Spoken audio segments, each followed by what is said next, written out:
Atos dos Apóstolos, capítulo 24. Paulo é julgado por Félix. Passados 5 dias, desceu a Cesareia o sumo sacerdote, Ananias, juntamente com alguns líderes dos judeus e um advogado chamado Tértulo, os quais apresentaram diante do governador seus protestos contra Paulo. Nota de rodapé 1. Ananias, o sumo sacerdote, após as palavras de advertência lançadas por Paulo contra sua pessoa no Sinédrio, Supremo Tribunal dos Judeus, formado por 71 líderes religiosos e políticos, tornou-se um inimigo mortal do apóstolo Paulo. Atos 23:2, Êxodo 3:16, 2 Samuel 3:17, Joel 1:2, Mateus 15:2.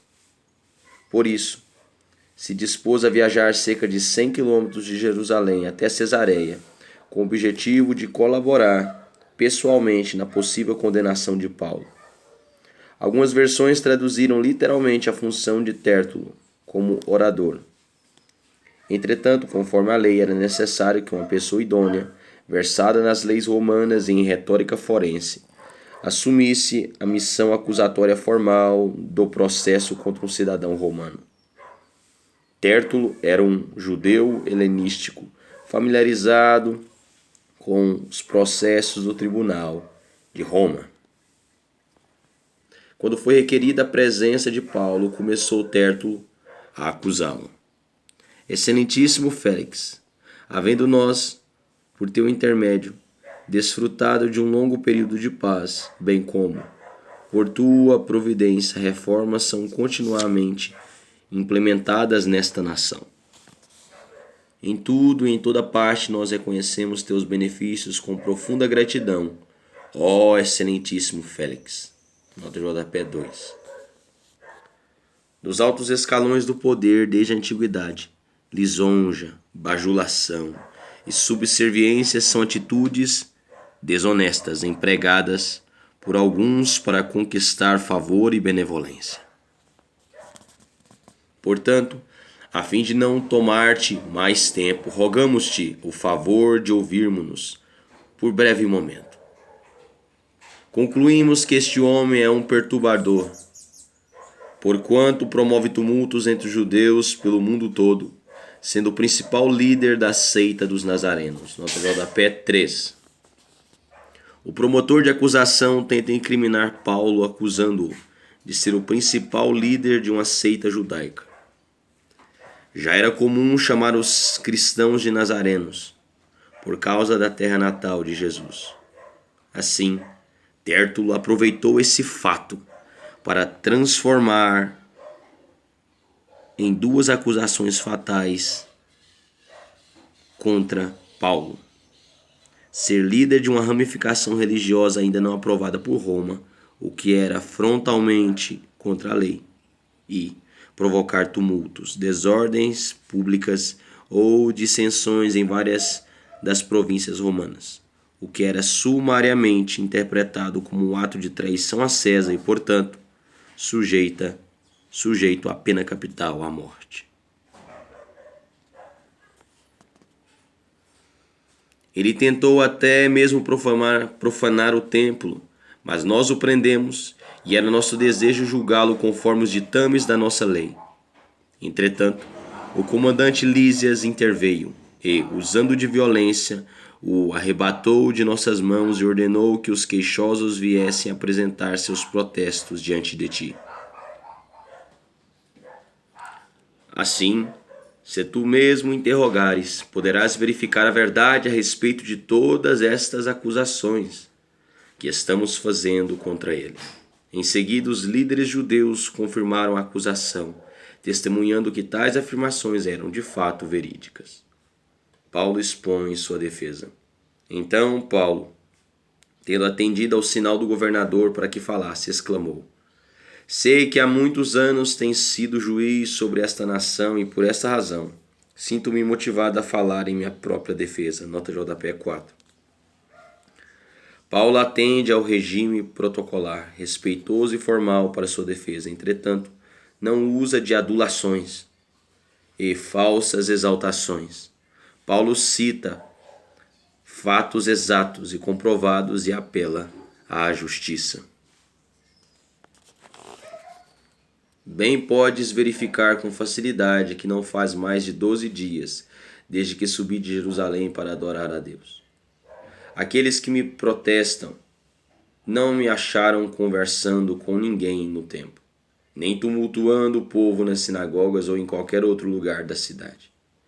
Nem ao menos tenho como te provar as acusações que nesse momento estão levantando contra mim diante de ti.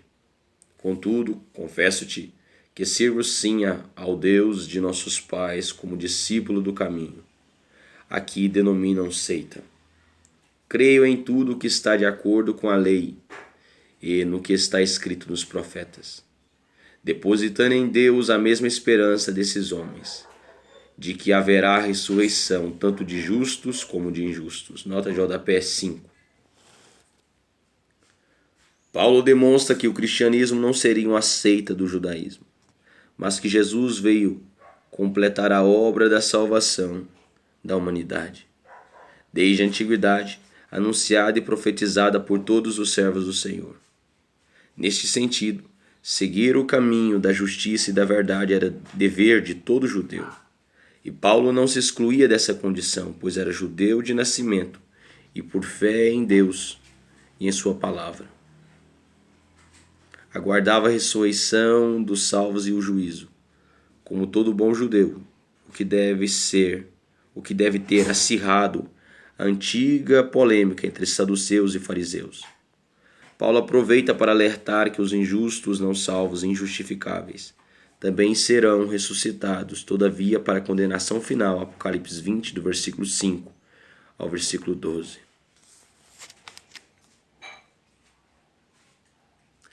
Depositando em Deus a mesma esperança desses homens, de que haverá ressurreição tanto de justos como de injustos.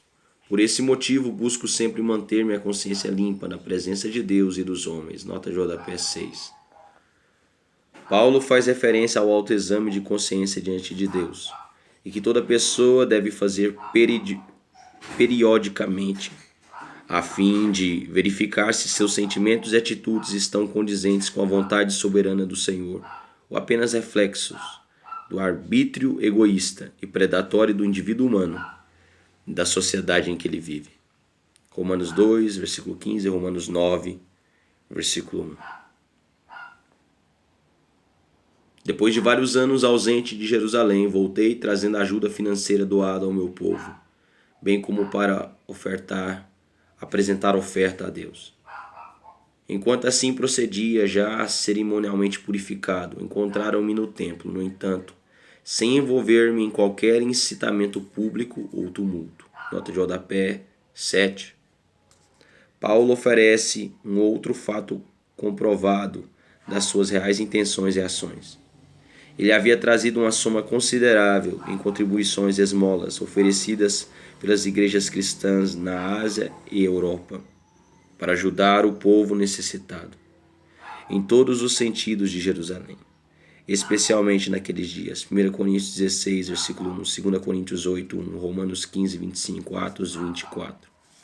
Além disso, Paulo tinha o apreciável hábito espiritual, não muito comum entre os líderes religiosos de nossos dias, de ajudar pessoalmente com seus próprios recursos financeiros a muitos de seus companheiros de ministério. Atos 21, 24. Paulo ainda, como judeu fariseu, observava as leis sobre purificação pessoal e doações, oferendas a Deus no templo. Enquanto assim procedia, já cerimonialmente purificado, encontraram-me no templo, no entanto, sem envolver-me em qualquer incitamento público ou tumulto. Contudo, há alguns outros líderes judeus da província da Ásia que deveriam estar aqui diante da tua presença para apresentar seus protestos, se tivesse alguma acusação contra mim. Nota de rodapé 8. Os líderes judeus da Ásia, que amotinaram as multidões, deviam também prestar seus depoimentos, porquanto foram testemunhas oculares. Ou ao menos aqueles que aqui se encontram professem que crime encontraram em mim quando compareci perante o Sinédrio. a não ser com referência a essa única palavra que bradei, estando no meio deles. É por causa da ressurreição dos mortos que hoje estou sendo condenado por vós. Félix e sua esposa ouvem Paulo. E aconteceu que Félix, tendo bom conhecimento do caminho, adiou o julgamento da causa, determinando: quando o comandante Lísias chegar aqui, decidirei a vossa questão. Nota de rodapé 9. Félix era aquele tipo de pessoa muito comum em nossos dias. Conhecia a história de Cristo. Tinha medo da morte e do julgamento final.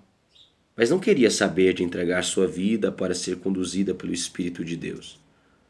A pessoa de Félix era judia e já o havia informado sobre a Deus, os profetas e o caminho. Drusila foi a filha mais nova de Herodes I, Atos 12, 1, e irmã de Agripa II, Atos 25, 13, e de Berenice. A história registra que Drusila deixou Azizo, rei de Emessa, aos 16 anos de idade, um ano após seu casamento, para se tornar a terceira esposa de Félix. O filho de Drusila, também chamado de Agripa, morreu na erupção do Monte Vesúvio em 79 depois de Cristo. Em seguida ordenou ao centurião que mantivesse Paulo sob custódia, mas que lhe desse certa liberdade e permitisse aos seus companheiros que o servissem. Passados vários dias, Félix veio com Drusila, sua esposa que era judia, e ordenou que trouxessem Paulo e o ouviu falar sobre a fé em Cristo Jesus. Quando Paulo começou a pregar sobre a justiça, o domínio próprio e o juízo vindouro, Félix ficou apavorado e exclamou: Basta por agora! Basta por agora! Pode retirar-te. Em outra ocasião mais conveniente, te mandarei chamar outra vez. Nota de rodapé 10. Paulo não perdia tempo e jogava palavras ao vento. Sua objetividade e praticidade, orientadas pelo Espírito Santo, o levavam sempre e direto ao coração do indivíduo e às suas maiores necessidades. Paulo poderia ter clamado por sua libertação ou preparado uma mensagem suave e de bons presságios. Entretanto, Paulo falou da parte do Senhor sobre o que Félix e Drusila mais necessitavam: arrependimento e salvação. A reação foi semelhante à de Herodes Antipas diante de João Batista. Marcos 6, 24. Atos 6, 20. Marcos 6, 20. Basta por agora. Pode retirar-te em outra ocasião mais conveniente, te mandarei chamar outra vez. Ao mesmo tempo, esperava que Paulo lhe oferecesse algum suborno e, por isso, o convocava para frequentes conversas. Nota de rodapé 11. Como a maioria das pessoas poderosas, Félix era um homem que nutria grande avareza. Seus convites para ouvir a Paulo tinham na realidade um interesse material. Félix soube da expressiva oferta financeira que Paulo havia entregado à igreja em Jerusalém. Imaginou que poderia ter acesso a essa fonte vultuosa de recursos por meio de um possível suborno e, por isso, passou 2 anos tentando a Paulo, porém, sem êxito. E assim passaram-se 2 anos, quando Félix foi sucedido por Pórcio Festo. Todavia, como desejava manter a simpatia dos judeus, Félix deixou Paulo preso, encarcerado. Nota de rodapé 12. A história registra que Félix foi chamado de volta a Roma do ano 60 depois de Cristo, para prestar contas por várias irregularidades observadas em seu governo, inclusive a maneira como lidou com os motins ocorridos entre judeus e sírios. Sabendo que em breve teria que enfrentar os judeus num tribunal romano, preferiu deixar Paulo na prisão, ainda que vencido o prazo limite de custódia de um cidadão romano sem julgamento, a fim de não provocar ainda mais a revolta dos judeus contra sua pessoa. Festo morreu 2 anos após ter assumido o cargo. Agiu com honestidade e justiça, muito superiores às de Félix e às de seu sucessor, Albino.